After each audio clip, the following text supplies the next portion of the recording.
Let's first start with this topic of what is our true self? What is our true self? And no matter where you are in this moment listening to these words, I'd invite you to think to yourself, what does that mean to be in my true self?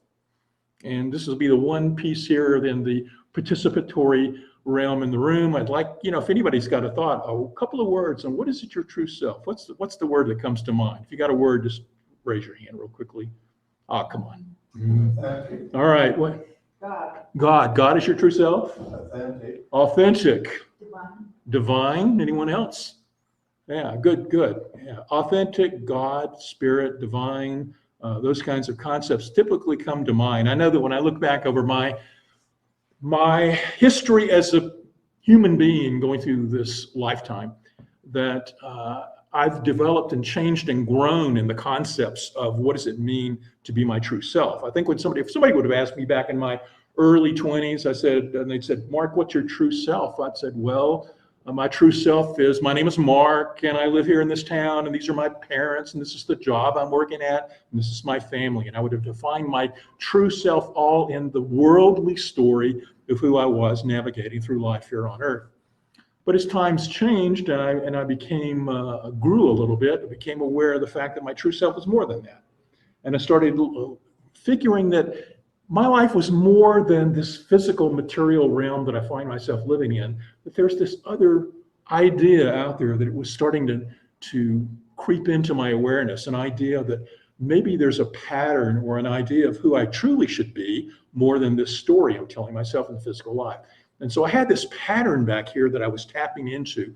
And then I started using words like, well, my true self or my authentic self or my calling and similar kinds of words that were trying to get me to figure out this pattern of the perfect ideal of who I am supposed to be in this physical life and bring that pattern into being and manifestation in here in the physical life. So then you would say at a certain point in my life, if somebody said, well, what's your true self? I would start talking about, well, it's this authentic nature of this calling and this vision I have for Mark as a human being showing up on the planet who's tapped into something greater than just the material. And that's good. That showed that I changed and was growing, was on my spiritual path.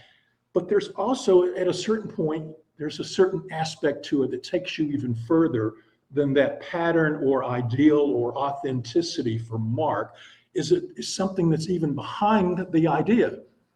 And that's what some of you were getting at, and that's because we start recognizing at a certain point on our path that our true self really is God. It's really spirit. It's really the divine. It's the oneness in which we find ourselves living this life of multiplicity.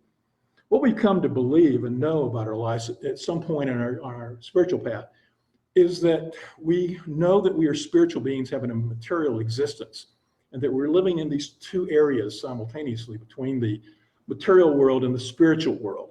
And that the more we can move our shift and focus up into the spiritual world, the more we're tapping into our true self.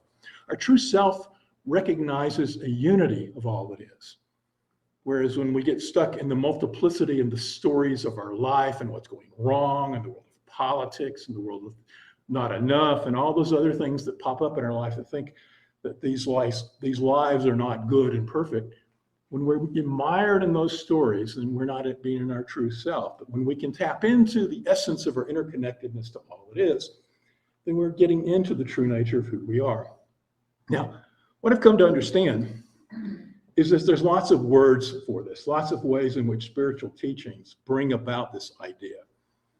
And I want to sort of set a mental image with you this morning that comes from a book from 1908 that I've talked about a few times called The Kybalion, Kybalion, written by a New Thought author back in 1908 called William Walker Atkinson under the name Three Initiates. And I'm not going to go into much about the book, but he did have a couple of things in there that led me to this picture. He said that everything is a polarity, and so that we have this polarity between the physical world and the spiritual world, between our being mired in the world of form and our stories. And on the other end of the polarity is the spiritual realm of the God, and that we're moving along that polarity. And one of the other things Walker said in that book, or Atkinson said in the book, was that everything vibrates, everything is in a vibratory state. And that when we are in the most dense physical aspects of our being in the physical realm, things are vibrating so slowly they appear to stand still. But when we are so immersed in the essence of spirit and love, things are vibrating so fast they appear to stand still. And that it's almost like turning a dial, that our lives are like turning a dial. That every moment we have an opportunity to put ourselves on what station or frequency we want to put ourselves. And a lot of times our frequency might be stuck in the lower, deeper, slower essence of the physical crap that we define physical life with. But sometimes we turn our dial up and we're moving along towards our true self and our true nature. And the more we can turn the dial into that faster vibrational essence of spirit, the more we are approaching our true self, the divine, God, spirit. Now, but we turn our dials back and forth all day long.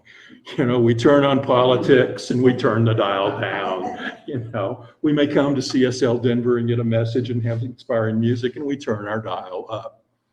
But if you look at other spiritual teachings, we've been getting the same message to us for many, many years. I know when I first was approaching spiritual teachings, people talked about, well, we have our lower mind and our higher mind.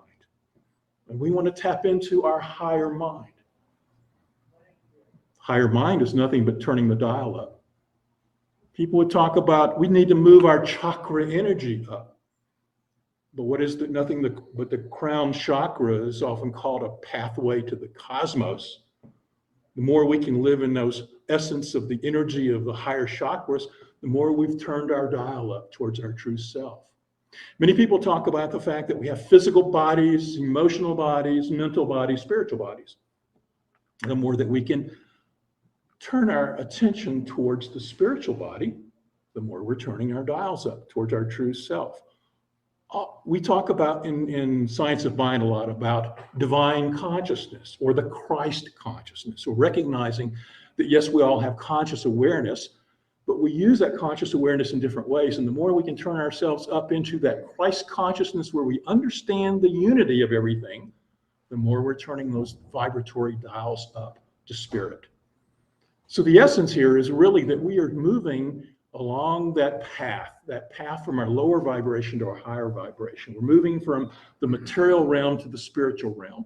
And when we talk about becoming our true self, we're really talking about shifting our focus and attention away from being stuck on the story of our form in the multiplicity of physical life. And the more that we're shifting our focus to the higher vibratory rate and our spiritual truth. And that's ultimately everything you go and read about. And every teacher that you go to is teaching that essence from their own unique perspective. Every person who says, here is the path and here is the way, has their own aspect of what they're teaching you to move up this path towards knowing your oneness.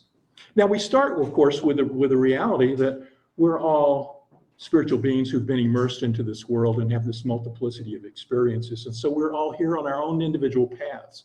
And we're all here for spirit to experience life through us. And so to say there would be one path back to unity consciousness would be to limit spirit. Because spirit wants each of us to find our own unique path back to oneness. That's how spirit experiences the vast diversity of life, is through us each finding that path back to the divine. And we do it in our own ways. And so I say this because a lot of times you'll find people who are spiritual teachers who say, I have the way. And that it may be their way, and it may have aspects of it that may be useful to you, but it's only for you to then take what's useful for you and recognize they're giving it to you from their perspective. And that includes me, that includes everybody you find in a Science of Mind or religious church, religious science church. We all, through Centers for Spiritual Living, have our own unique perspective on how to manifest and move towards that one true self, which is our spiritual nature of oneness. So what is it, our true self? It's ultimately that oneness and living in the Christ consciousness, the divine consciousness, being in that flow of knowing and recognizing the unity of everything. but we're all on our individual paths to get there.